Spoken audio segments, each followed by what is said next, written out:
আজকের রেসিপি বেগুন দিয়ে বাজি মাছ। প্রথমে কড়াইতে সর্ষের তেল দিয়ে দিয়েছি। আধা কিলো বেগুন, লম্বা বেগুন এরকমভাবে কেটে নিয়েছি। এইগুলো এবারে হালকা করে ফ্রাই করে নেব।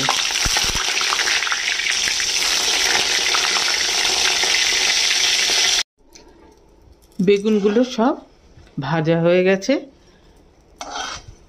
বেগুনগুলোর সাইজ কিন্তু একটু বড় রাখতে হবে, নয়তো রান্না করার সময় পরে ঘাটা ঘাটা হয়ে যেতে পারে।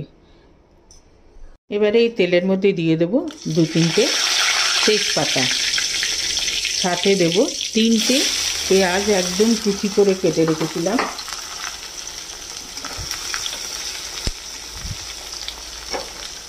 আর সাথে দেব 4টে টমেটো। টমেটোটাও কিন্তু একদম কুচি করে কাটা।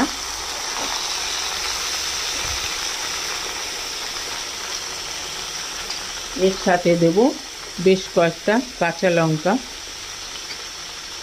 আর গোটা 10-12 রসুন আমি থেতো করে রেখেছিলাম, সেটাও দিয়ে দিলাম। এর মধ্যে দেব 1/2 চামচ সল্ট দিয়ে এটাকে ভালো করে মিক্স করে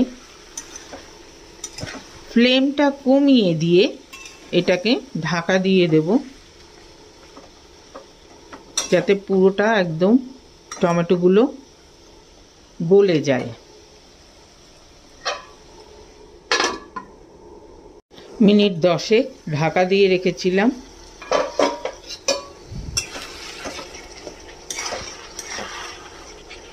পেঁয়াজও সফট হয়ে গেছে আর টমেটোগুলো গলে গেছে। এটাতে এবার দেব 1 চামচ হলুদের গুঁড়ো, 1/2 চামচ জিরের গুঁড়ো, 1/2 চামচ ধনের গুঁড়ো, 1 চামচ উঁচু উঁচু লঙ্কার গুঁড়ো,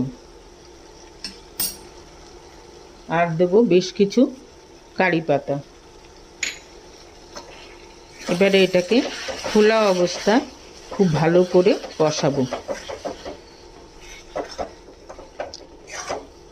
এটা শুরুতে সল্ট দিয়েছিলাম, আর বেগুনটা যে ভেজেছি সেটাতেও কিন্তু সল্ট দিয়েই ভেজেছি, সুতরাং নুনটা একটু বুঝে দিতে হবে। এটাকে এবার খুব ভালো করে কষিয়ে নেব।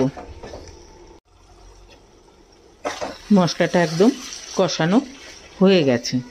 এবারে ভাজা বেগুনগুলো এটার মধ্যে দিয়ে দেব, দিয়ে হালকা হাতে এটাকে মিক্স করব।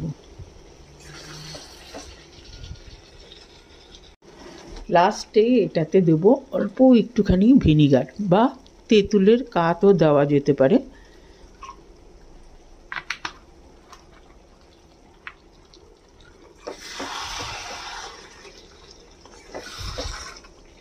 ব্যাস তৈরি হয়ে গেল। এই এক বেগুন দিয়ে কিন্তু এটা দিয়ে লুচি, পরোটা, যা কিছু কিন্তু ভাত সবই কিন্তু খেতে দারুণ লাগবে।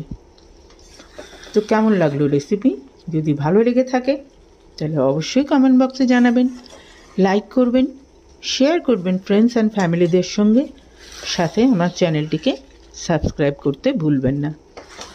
আজকে তাহলে চলি, সবাই ভালো থাকবেন, সুস্থ থাকবেন।